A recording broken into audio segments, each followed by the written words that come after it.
Bienvenue dans cette série en 5 épisodes consacrée à la diversification de votre épargne. Voici l'épisode 5. Pour tirer le meilleur parti du potentiel de performance d'un contrat d'assurance vie ou du plan d'épargne retraite, le PER, vous devez diversifier vos placements. Comment ? En ouvrant un contrat multi-support pour investir dans le fonds euro et en unités de compte, les UC.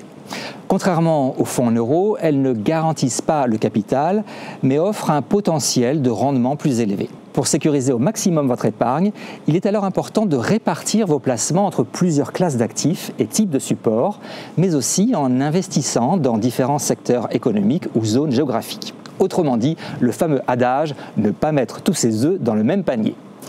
Les unités de compte offrent un large panel de supports. On y trouve notamment 2 types d'organismes de placement collectif de valeurs mobilières, OPCVM. Les SICAV, sociétés d'investissement à capital variable, permettent à des épargnants de mettre en commun leurs fonds pour investir sur les marchés financiers. Les FCP, fonds communs de placement, proches des SICAV, ce sont des copropriétés de valeurs mobilières sans personnalité morale. Ensuite, les contrats d'assurance vie et de PR proposent aussi des supports plus spécifiques comme les trackers ou ETF, Exchange Traded Funds.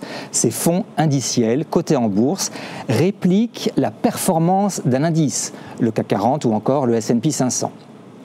Les FCPI, fonds communs de placement dans l'innovation.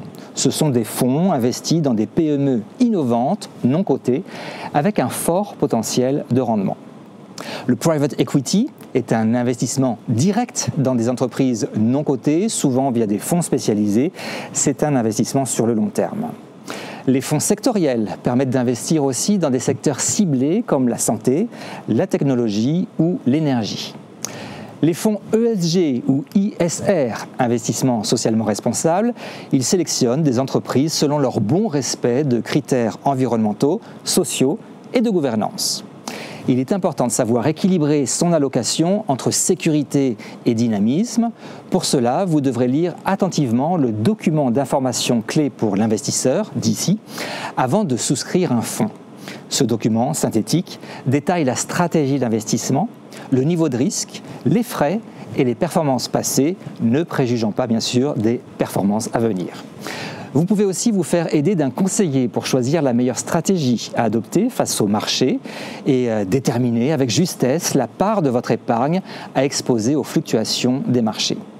Il vous aide à construire une allocation personnalisée, à la faire évoluer dans le temps et à arbitrer dans les différents supports en fonction de votre parcours et de la conjoncture.